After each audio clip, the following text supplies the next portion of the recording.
the inaugural edition of PFF Fantasy Live. Just a quick rundown here with the game starting in just about an hour, just under an hour here. So we'll get you set up. I know you're making those last second start-sit decisions. Of course, you know you can always go to PFF.com to help you out with any of those decisions. Use our rankings, use our projections. But I want to run through, Jeff Ratcliffe, by the way, I want to run through some of the bigger storylines for fantasy purposes today. And obviously the injuries are really big this week. I mean, we look at the running back position, and there are two big-time injuries, Alvin Kamara, David Johnson, that are impacting the fantasy landscape. We could also talk about the situation in Detroit as well, with Kerryon Johnson banged up and out for at least 8 weeks, so basically the rest of the fantasy season. But let's start with that game since they are playing against each other. So Chase Edmonds last week was a revelation for fantasy purposes, but then again, so was Latavius Murray. They're both going to get a full complement of snaps, of touches this week. Basically, bell cow workloads for both of these guys. When you look at the matchup, though, it is better for Murray than it is for Edmonds. Edmonds has more upside, big playability, but Murray is the better fantasy play. However, obviously, both of these guys are in the mix as potential RB1s for fantasy purposes. And the nice thing about Edmonds, by the way, first and foremost, I mean, they signed Alfred Morris, they signed Zach Zenner. Those guys aren't going to do much. They just joined the team this week. So even in a bad game, like let's say the Cardinals are down by a bunch, Edmonds is still viable as a passing down option. I think he's a guy who could certainly rack up some catches in this game in a negative game script. Obviously, he's got that boom potential as a big play guy that we saw last week. So right now, ranking Murray at 11, ranking Edmonds at 13. So both of these guys are in the mix to play this week for fantasy purposes over some other options as well. And, that's one piece of advice I always have. I know, hey, this is the time of day, this is the time of week where everybody wants their start-sit questions answered. When in doubt, just go to the rankings. Go to PFF.com, go to the fantasy tab, and then you'll see it. You just click on rankings from there. You could even sort by my rankings. That's how I make my own start-sit decisions, so you could easily do so as well. It's a simple way to get your questions answered, because I know it's hard for anybody to get to all these Twitter questions, all these questions on social media. So anyway, Kerryon Johnson out for at least 8 weeks here. Ty Johnson taking over. He's an interesting player because, hey, he showed 4.4 speed at his pro day, so he's got that juice. That's the reason why he's on an NFL roster. But he couldn't hold the starting job at Maryland last year. So to me, are we expecting Kerryon Johnson production? No. And what I actually expect is Ty will be the early down guy, and you're going to see J.D. McKissic worked in passing down situations. You'll see a little bit of Ty Johnson there as well, but it's like certainly not what you got out of Kerryon Johnson. I do have Ty Johnson ranked at 19, but realize there is some boom-bust potential here with Ty Johnson this week. It's a risky play, no doubt about it. Of course, with risk comes reward, so you could have that. Let's move over to the quarterback position.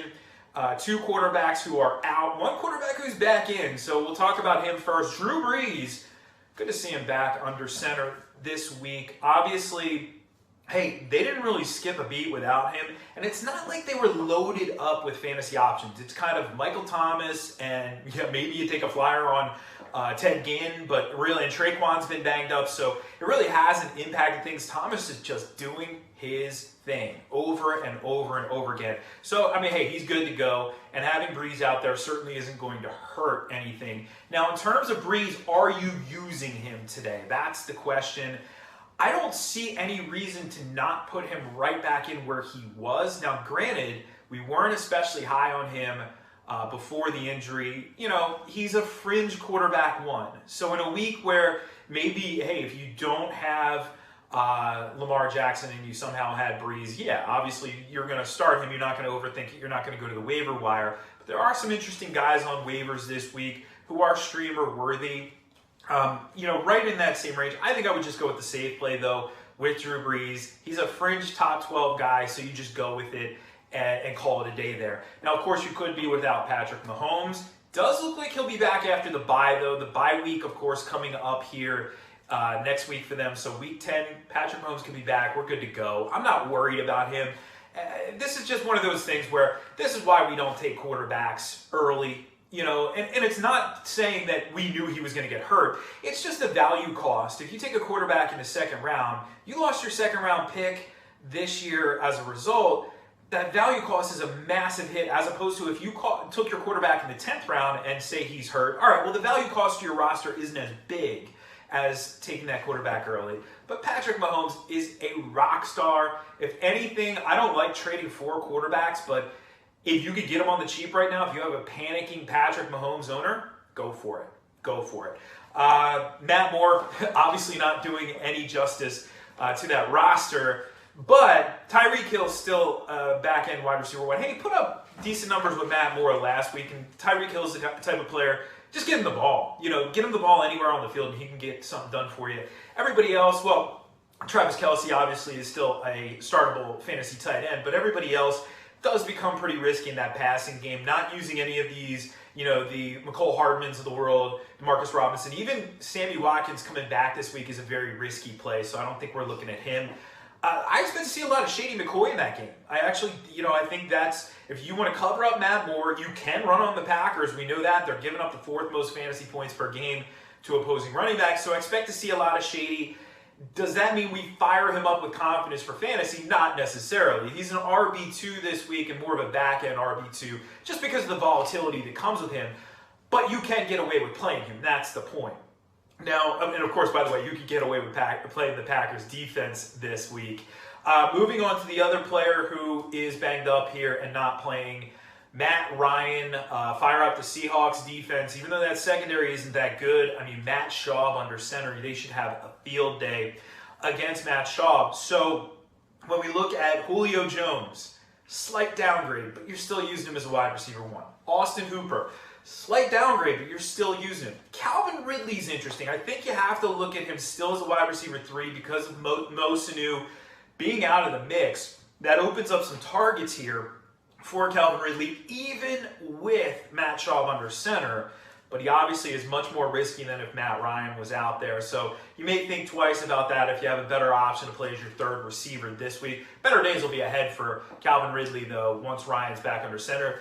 In terms of Devontae Freeman, it is, when you look at the defense that he's going up against, where are they strong, where are they weak? Well, they're weak in the secondary. They're relatively strong in their front 7. So it's not the best matchup on the ground. Maybe you're hoping for a little garbage time because he is getting some damage done in the passing game. And Ito Smith is banged up there, so he's pretty much going to get all the work there. You still, you can't be much more confident than him being a back-end RB2 play. That's about all you can do with Devontae Freeman this week. A couple other things, one question I keep getting asked this week, and by the way, on Twitter, at Jeff Ratcliffe, and the easiest way to get your question viewed by me is use the hashtag RatPack. That way I know you follow, you watch the videos on YouTube, you listen to the podcast, you follow me on Twitter, etc. So one of the big questions, am I really starting John Brown over Odell Beckham Jr.? I don't know how there's so many people out there with this decision, but there are. And honestly, I have John Brown ahead of Odell Beckham Jr. And here's the thing. Brown is going up against the Eagles secondary. Now, they got Jalen Mills back last week. It didn't matter. They were just as bad as they've been all season long. You have Beckham going up against the Patriots. I think the Patriots are just going to completely shut down Baker Mayfield, and Beckham's going to get star treatment. We know that. So he's going to get a shadow from Stephon Gilmore. So we're talking Stephon Gilmore this season, just as good as he's always been. 44% catch rate, 0 touchdowns in his coverage. It's tough to trust. And now the thing about Beckham, though, if you don't have that particular decision, let's say you have some of these deeper wide receivers, but you're just looking for an excuse to get him in there, like somebody like Kenny Stills, who I do like this week, but Kenny Stills or Odell Beckham, it's Odell Beckham, right? Any given week, like I said, he's a star. He gets star treatment, but stars can also put up big-time numbers any given week. So we don't want to overthink this too much. And again, when in doubt, go to the rankings. Now, I just mentioned Kenny Stills. I should talk about him briefly here. So obviously, we love DeAndre Hopkins. We love seeing him in the end zone last week, especially. But with Kenny Stills, I said I really like him this week. Well, the matchup is beautiful. You got a little Gary on Conley intel coming from, because he just joined the team as well. But the matchup is beautiful here for Deshaun Watson. And we saw Watson explode a few weeks back to Will Fuller, that is, not to Hopkins, to Will Fuller. Will Fuller had that massive day. And when you look at it from a skill set standpoint, what does Will Fuller do well? Gets downfield, right? Gets downfield, makes big plays. What does Kenny Stills do well? He gets downfield and makes big plays. Last week, he had 2 catches of over 40 yards. He's been targeted downfield, at least 20 yards downfield on 37% of his targets this season. So we call those deep ball targets at PFF. 37%. Well, Will Fuller's 35%.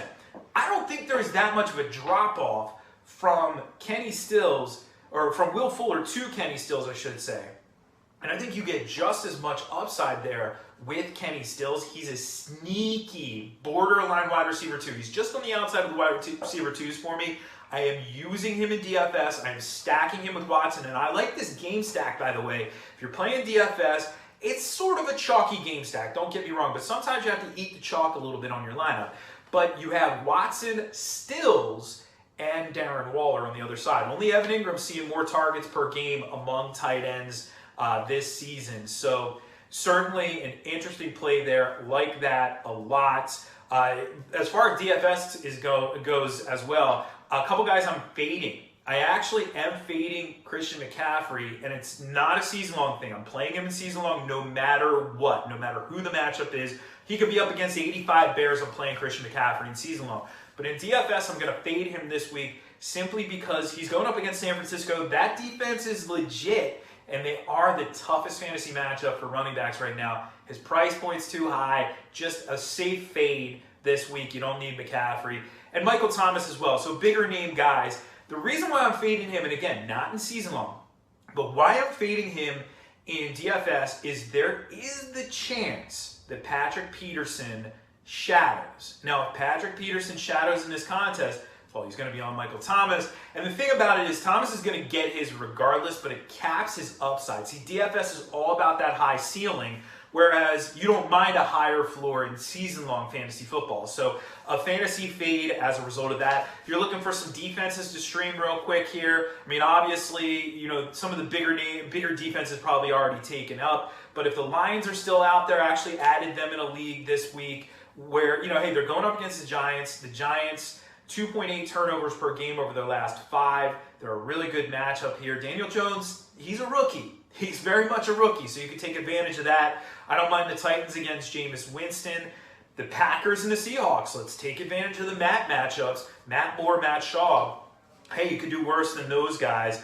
Of course, this week, if you're looking for maybe a what-the-heck desperation type play, and Darrell Henderson is on your roster and you really need that help, I mean, he could be one of those desperation flex plays for you against that Cincinnati, very friendly Cincinnati defense. One other point I want to make here. All the Melvin Gordon hate has to stop, man. I know you're going to already get on Twitter and you're going to at me over this one, but over the last 3 weeks, he's faced the 3 toughest defenses against the run in PFF grades. Of course, we have the Broncos as the top-graded run defense, the Steelers second, the Titans third.